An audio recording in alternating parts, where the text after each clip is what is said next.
Hey, what's up, guys? It's Patrick and Hannah. We're back at it again. I know you haven't heard from us in a while, but all good things comes to those who wait. Yes, Sure does.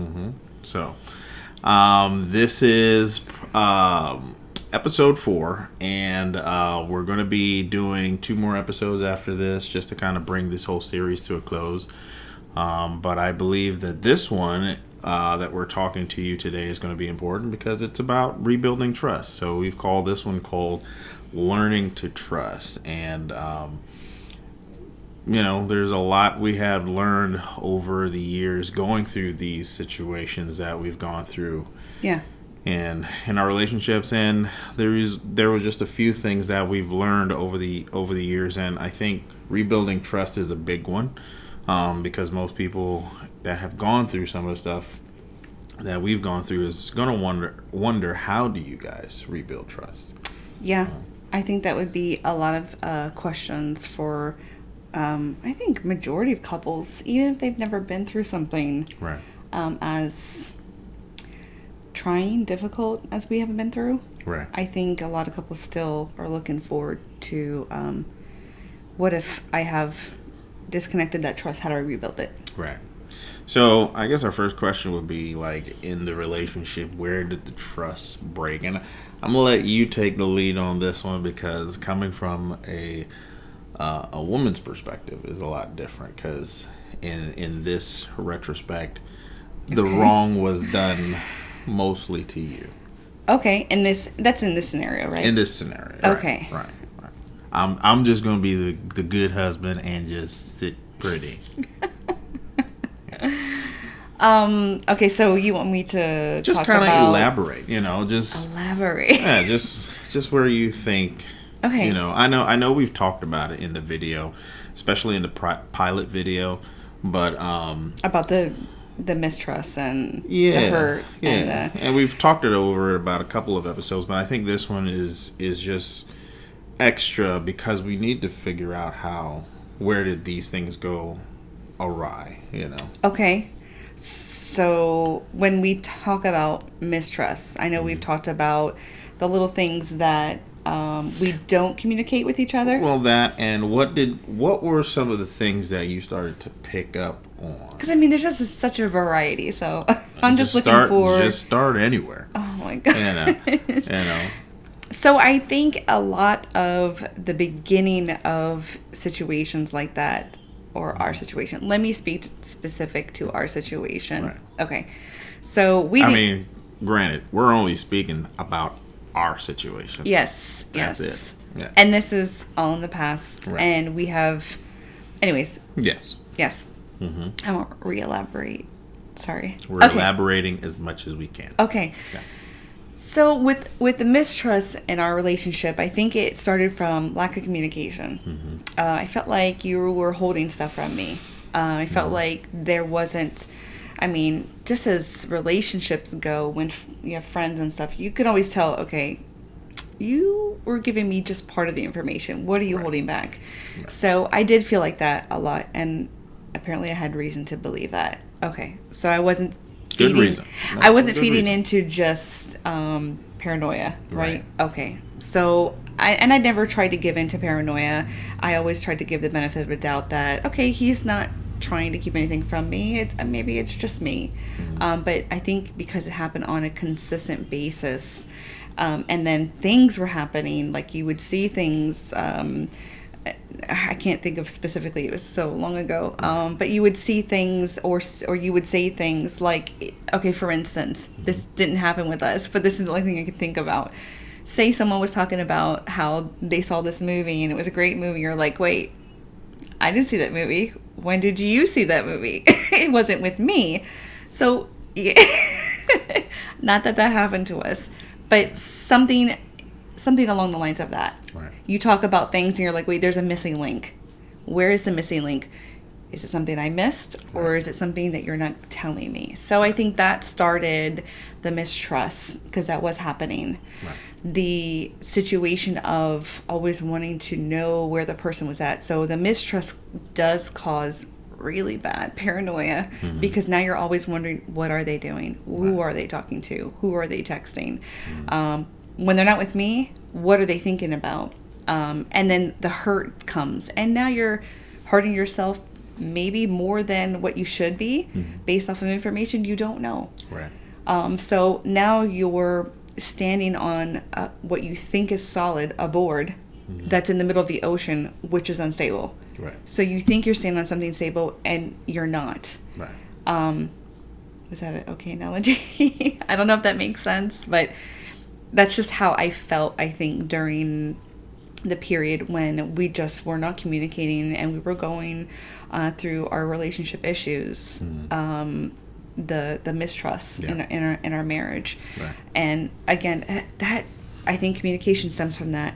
Yeah. A lot. Is that what you were looking for? Yeah. No. Okay. I think that was great. I mean, that's always a good way. I mean, I think in terms of how we look at it, you're coming from, I would say the victim perspective, so to speak. Okay. I don't want I don't know if that's the right word to use in this situation, but it was more of the person that the wrong was done to. Yeah. And then versus, and it's not even versus. I guess my perspective from this whole thing is that at some point I feel like your trust was lost already. Oh, completely. You know what I'm saying? I felt like, well, she doesn't trust me here, and I'm doing this to say, hey, listen, I'm all for you. I'm all in it.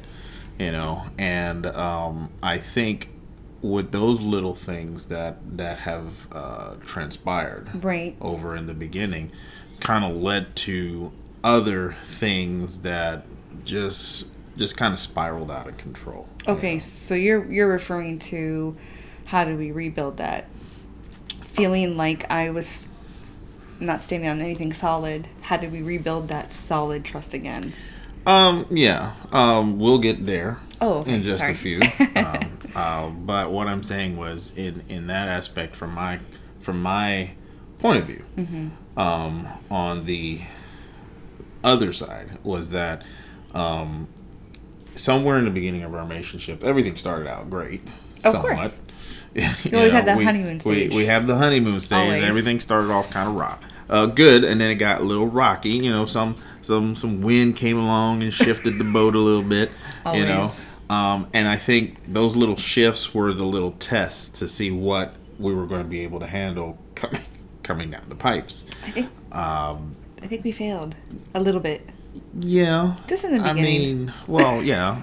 I mean, I don't look at it failure now because we're here, It's very true. But, maybe it just took us a little bit longer. It took us a little longer because we didn't recognize the signs. You know what I'm saying?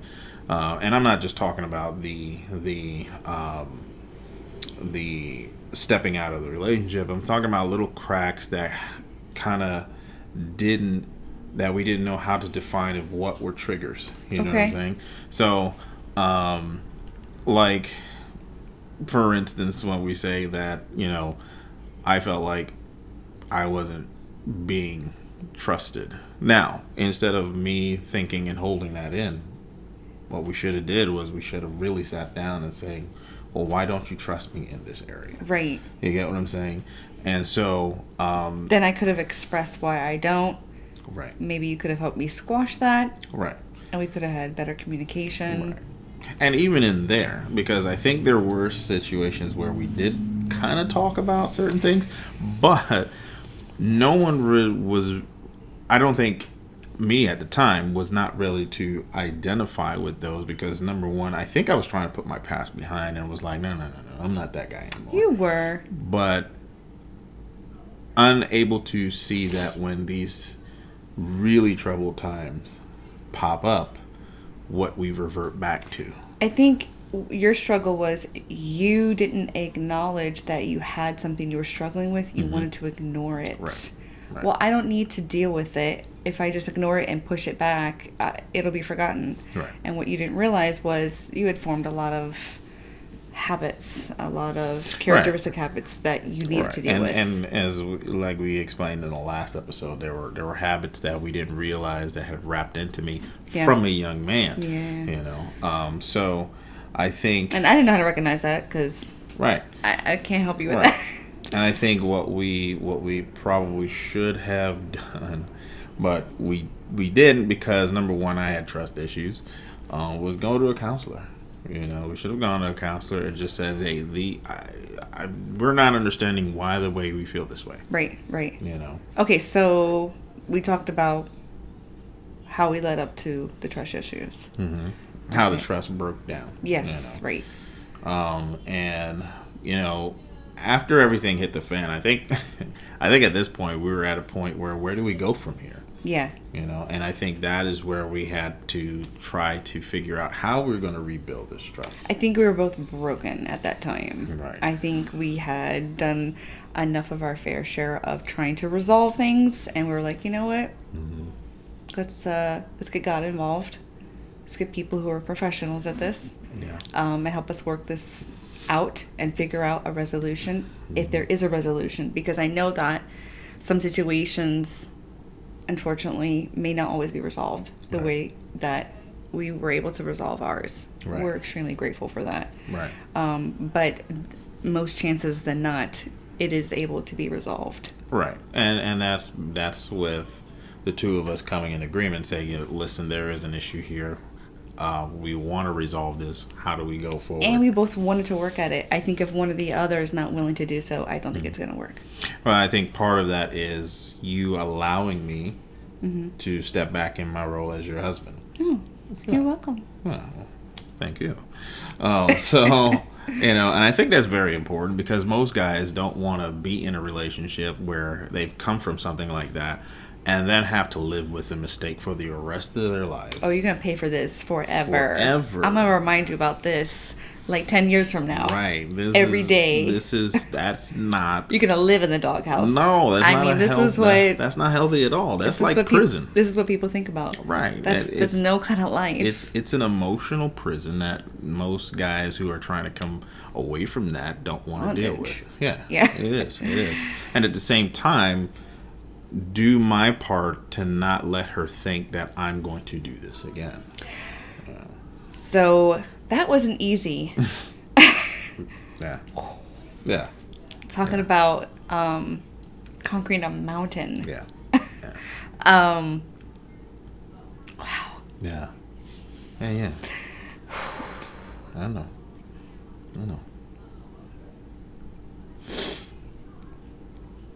So that was...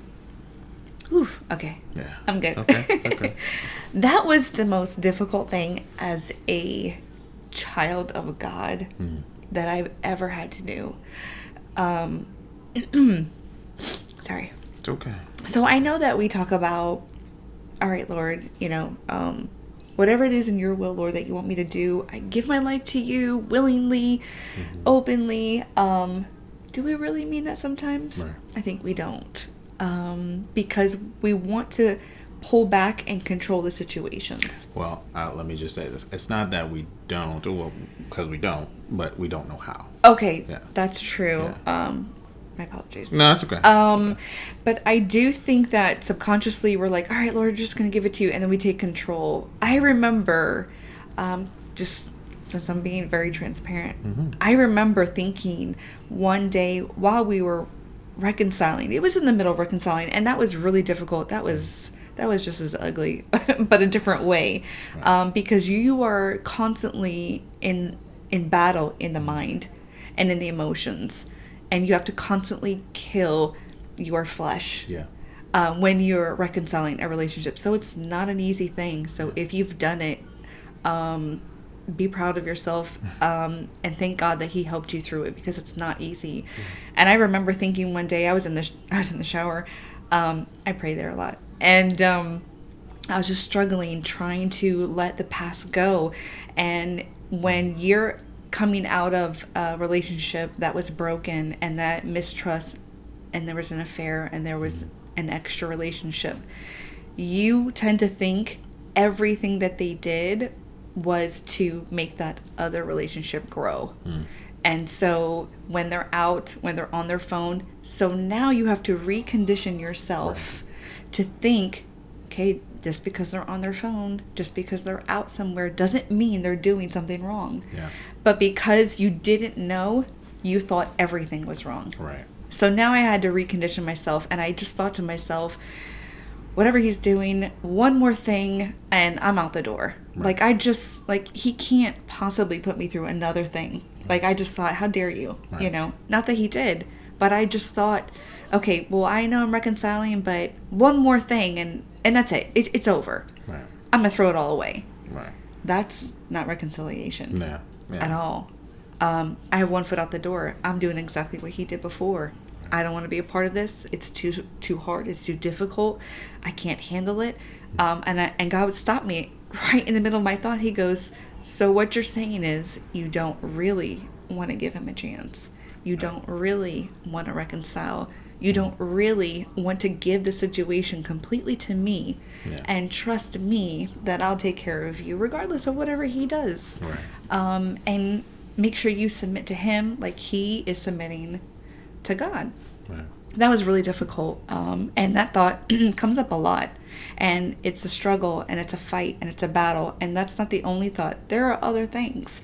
So I literally had to take time and put down those things that I thought or assumed that were wrong. And those old feelings were coming up. Those old thoughts were coming up. The enemy just wanted me to constantly battle. That way I couldn't give myself to him fully, mentally, emotionally, maybe even physically, because my mind was so caught up in, okay, he's gonna do it again. He's gonna do it again. He's gonna do it again. And that's no way to live. Right. So not only you have to be careful about not condemning the person who is now trying to reconcile with you. You can't condemn yourself. Right. You can't put yourself in that type of emotional struggle and jail and bondage that it's never going to be the same. It can be better. Yeah. Only with God's help, it can be so much better. Absolutely. So. And I think we have to learn that with God's help. Yeah. You know what I'm saying? I think for a long time, we did things the way we did it. Yeah. You know? We, again, like you said in the previous videos, we came in with ideas of how this relationship was going to go. And then the minute trouble arises, it's like, okay, now we have to do what we can do to play damage control. Yeah. And instead of going to God and being like, I give this relationship to you, it was, okay, well, I'm going to fix it. Right. You know? I think for me was in that aspect, in my dealings of trying to come back into this relationship was had to be open and honest about everything, which was hard because for me to be open and honest about everything, that means I had to completely confirm everything that she was believing from in the past. Assumed. I mean, I had to confirm everything. I had to go back and say, you know what, babe, you're right about this. You know what, babe, you're right about that. Okay, to be more specific, because it's a little general. We're talking about what I was paranoid what was happening. Right. Like, I would ask questions. Okay, so when you went to this place and you told me you went to this place, is that really what you did? Right. And he would flat out tell me, nope, this is what I really did. This is what I was hiding. This is what I was lying about. And this and I was telling her something else so that she would get off my back. And just at that time and just believe it. And I had to come back and was like, so now that we're reconciling, he was laying it. I had to lay it all out. I was like, you remember that time when I said I was going here? And no. That was a lot. It was. That was a lot. Yeah. To take in. It was a lot. My mouth was dropping on the floor quite a few times. Yeah. And we didn't do that like, oh, let's all sit down and just talk about it in one setting. Ooh, this went on for quite some time. And we would be in the middle. We would be in the middle of like coming home from the movies or something, and we would talk about something in the past. Just had a great day, and then all of a sudden she'd be like, "So, when that did happen, I'd be like, was this happening at that time too?" And I'd be like, "Okay, Here we go. Yep. But you know what? You had the absolute most raw compassion when you would tell me about these things, because you didn't hesitate. Right. You didn't say it negatively or nasty. Like, yeah, I did. Right. You didn't. You would hold my hand. You would look me in the eye. You wouldn't hang your head. Right. And you were like, yeah, I did. I was so unbelievably wrong. But yes, I did. This is exactly what I did. That's how I did it. This is what I said. And it's almost like you told the trade of how the trick was done. So that way I could never be tricked again. I'm like, oh, I know how you do that. Right. I know how you pull the rabbit out of the hat. I had to lay all the cards on the table. Yeah. Which was so freeing for me, because I was like, I could ask him anything. Right. And it took me some time to get there, because in the point where we were like, I would say, when the funk hit the fan, I had stepped away outside of the house for a moment, because I needed some time to really just process everything. I think we both had that time where we just needed to process everything.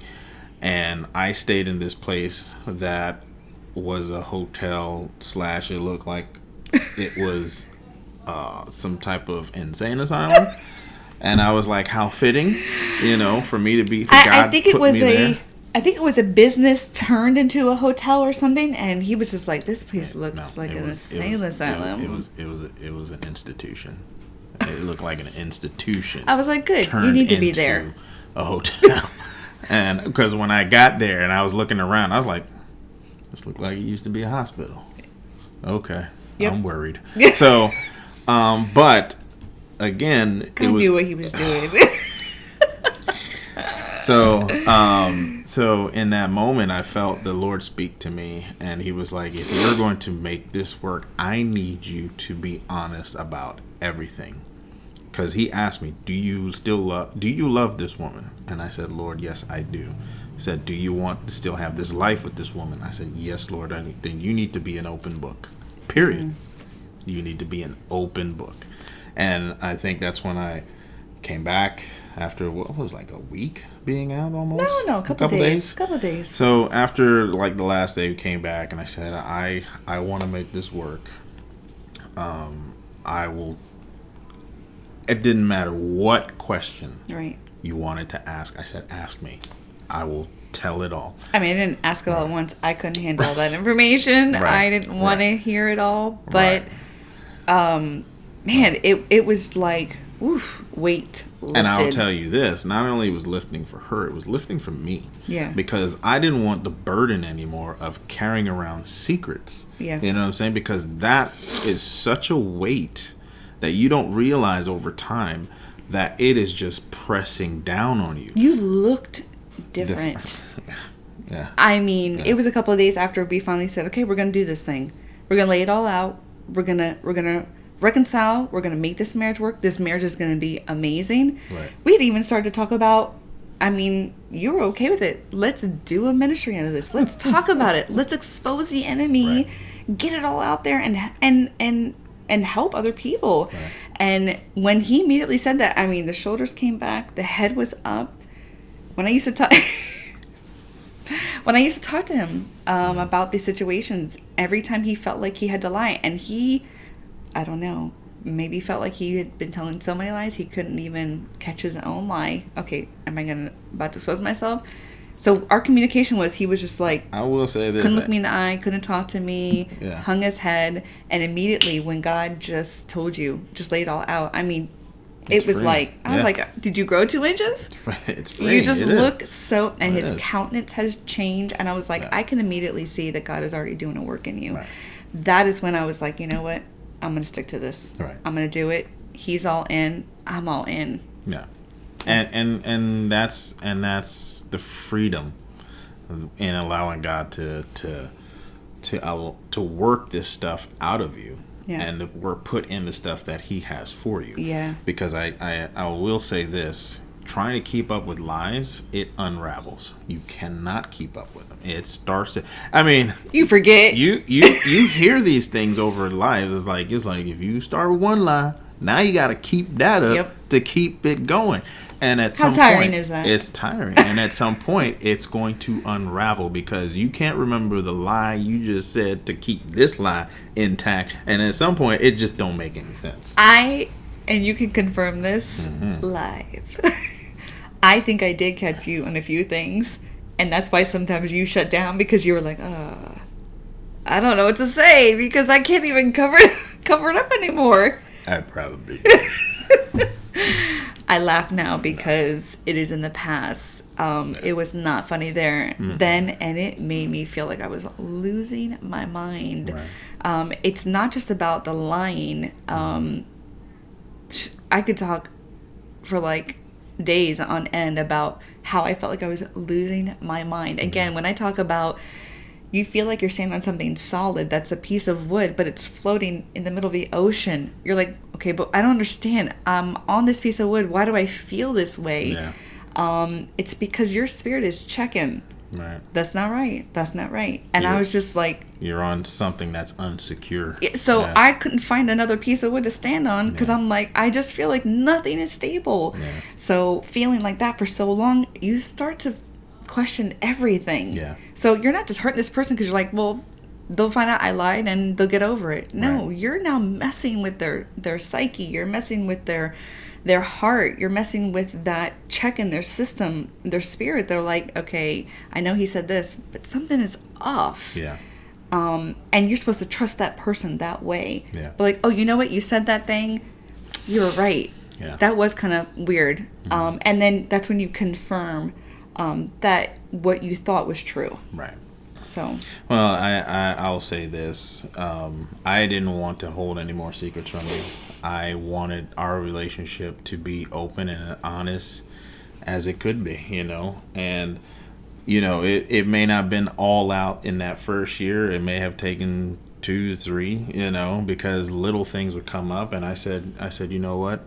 I'll address it, you know what I'm saying? Because I didn't want there to be any doubt that I was keeping stuff from her. Mm. And I think for most guys in a situation like that, the best thing you can do is just be open and honest, and allow God to continue to show you areas where you need to be open and honest about, because you may forget certain things and then it comes back and it's like, you know what, babe, this came back to mind and I just feel I need to tell you about it, because when you look at things, God has put accountability to both of us. Yep. I'm accountable to her, she's accountable to me. And if I can't be open and honest with her, then who am I accountable to? You know what I'm saying? So even so much as, and this just happened a couple of days ago, I was upset about something that had happened, and I questioned you about if you knew. Don't tell all of it. No.